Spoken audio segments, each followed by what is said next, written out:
Welcome back to our playthrough of La Vuelta 25 on PCM 25. Last episode we started in a pretty good spot, second place in GC with Filippo Ganna on a minute 22 of Jonas. But then we took on the Queen stage to Angliru and it was a bit of a disaster, losing minutes to multiple podium competitors, dropping down to a devastating 6th place in GC. But one day later, on the stage to La Farapona, Ganna went into the breakaway and took back minutes, returning back to our lovely second spot, but now on 7 minutes of Jonas. Like, I don't believe we can beat Jonas Vingegaard in this race, but I truly believe that we could secure that second place, so that is my goal. Today we are starting off with a pretty well-known stage, the stage where Miguel Angel Lopez stepped into the car to Castro de Ervil. Honestly, I think that's a breakaway stage. But stage 17 to El Moredero, this one will most likely go to the peloton because it's a short stage. I'm not sure what to expect from Ganna on this climb though. On one end there's flat sections on the climb, but it's also 18 kilometers. But one thing is certain, stage 18, that fits Filippo Ganna,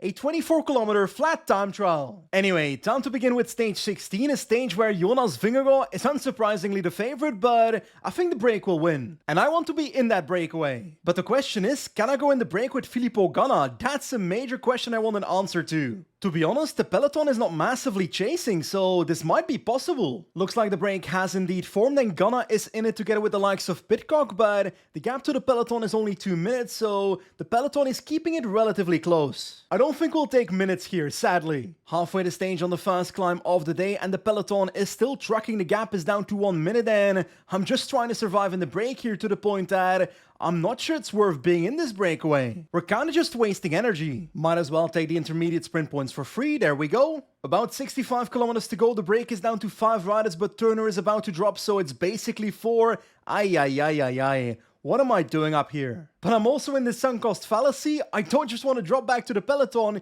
even though I probably should. Okay, the break is basically sitting up, so the peloton is about to catch them, and just when I say that, Pidcock is attacking, so how about I try to respond with someone like Magnus Sheffield now on the right side of the road? There we go. Let's send him up the road. The new break is Pidcock, Godu, Sheffield and Fortunato, so 4 riders up the road with 40 kilometers to go and about 2 climbs left. But in the peloton, the team of Ciccone and Pedersen is now pacing, so I don't think this break will win. Meanwhile, on the second last climb, Sheffield dropped everyone but is about to get caught, so this ain't going anywhere. Anyway, considering everything's back together just before the final climb, it's all gonna be about Filippo Ganna, so let's try and do our best here. On to the final climb in a perfect position, there we go, 8.6 kilometers at 5.5%, but this spot right here is the steepest spot, so let's make sure we can follow here. I'm losing red bar trying to follow this tempo though, so I don't like it. There we go, over the top, but someone has attacked and it's Mikel Landa by Quickstep, so he's got 20 seconds. I'm trying to move up, but I don't really have the energy to do this. I'm not going to be able to compete because Ganna does not have any red bar, so that ain't happening, but looks like it's gonna be Jonas Vingegaard winning with utter ease from the peloton here with 10 seconds on the group behind, but looks like there might not be any gaps in this group. Hopefully that's not a gap. Not exactly the day I was hoping for. Oh, looks like there is a gap between Landa's group and Filippo Ganna's group, but it's only 5 seconds. We're still 3 to 4 minutes away from other podium competitors, so let's hope we can defend that. Especially on mountaintop finishes like this one, Alto de El Moredero. Just like almost every single stage so far, Jonas Vingegaard is the favorite. I'll try to go in the break, but I think this will go to the peloton. Because, well, it's 140 kilometers, so it's easier to control for Visma. So, I'll try to send Turner and Bernal in the breakaway, just in case it does go to the breakaway, but Ganna with a -2 on the day, so that's awful. That is the last thing I wanted to see. The peloton is sitting up and quite a few riders went into the breakaway. This is group 4 of 6 riders, then a group of 7, a group of 11 in front of that, and then our breakaway with Turner and Bernal of 4 riders, so that's more than 30 riders. But just as I start to get hope in the breakaway, the peloton with Visma Lease bike starts to ride a bit harder. So yeah, I think it's for the peloton. The break is trying to make it work though, 4:45 on the peloton, pacing like crazy on this climb. And Bernal is looking pretty fantastic, 81 mountain stats, so is he gonna do it today? There we go, 18 kilometers at 6.3%, but there's 2 very steep sections in this climb, 2 very flat ones as well, but it's all about pacing myself. But I can't forget about our man in the peloton, Filippo Ganna with a -2 on the day still, so not looking fantastic, but let's try and follow on these steep sections. First steep section in the breakaway is behind us, Bernal is still looking pretty good. In the peloton, Filippo Ganna is...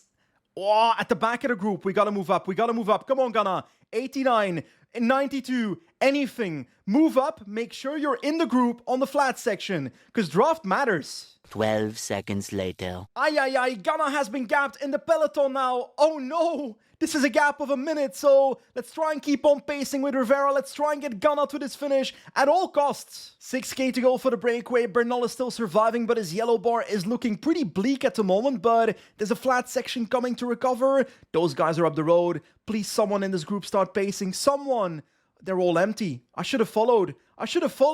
This stage is a disaster. In the last 2.5 kilometers, but Egan Bernal will not be winning this stage, I'm afraid, because he simply does not have the energy and he's 50 seconds behind. So actually, I'm going to wait on Filippo Ganna on the final ramp just in case we need him, and I'm going to put Jungos on 85 on this flat section. We are passing a bunch of domestiques here. We are so far behind with Ganna, but at the front of the race, the winner is going to be, and we take a look at Tom Pidcock taking it. The other GC riders have already finished, and just as Bernal comes by, Ganna finishes way behind. I know multitasking is not exactly my best skill, but that was a certified disaster class. And the worst part is, I think I lost my second place here. Joao Almeida finishes 4 minutes ahead of Ganna. Ooh, third place on 10 minutes 50, so a minute 20 behind Almeida, 6 seconds ahead of Hindley. Before the stage started, I felt like a podium was realistic. Now I feel like it's gonna be a very big challenge. But we do have a lifeline. Stage 18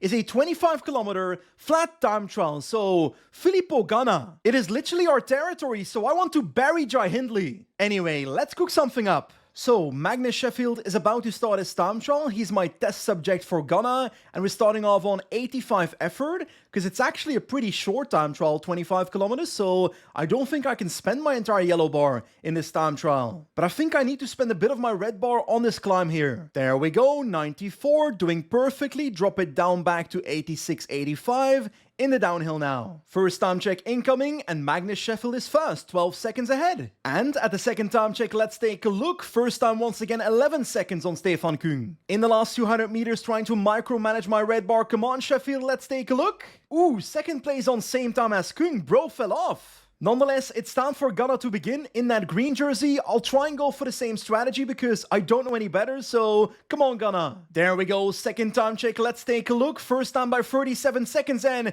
that is Jai Hindley. We're about to pass our man. Take the L, bro. Hello, Jai. Goodbye, Jai. Slightly increasing my effort to 86 to make sure I spend my red energy. Come on, last kilometer, Filippo Ganna. Come on. That is the finish line. 99, buddy, 99. Fast time by a minute. And it looks like Joao Almeida will be losing more than a minute today on me, so that is fantastic. Are we back in second? Let's take a look. 151, yes we are. That was a great time trial. A minute and 2 seconds on Stefan Küng, but more importantly, bashing our GC competitors. Filippo Ganna is back in second place by half a minute on Joao Almeida, but almost 3 minutes on Hindley, so that's good for the podium. And I could be wrong, but I think that's our 4th stage win. But I have to say, today's episode was a bit of a roller coaster. The last 2 stages were not exactly great, but this time trial saves it. There's a mere 3 stages left in this Vuelta, and Filippo Ganna is still in second place on 9 minutes and 25, so we're not winning this. But a 2 minute 38 gap on 4th place, so is a podium possible? Stage 19 is a versatile sprint stage, so that should help us. But after that comes the absolute monster to Bola del Mundo. 13k at 8%, max gradient of 15%. Basically the second queen stage of this race. That is the stage where we could lose everything. Anyway, just like Angliru, I'm both scared and terrified, but all of that is for next time. Thanks for watching, and I'll see you soon. Goodbye.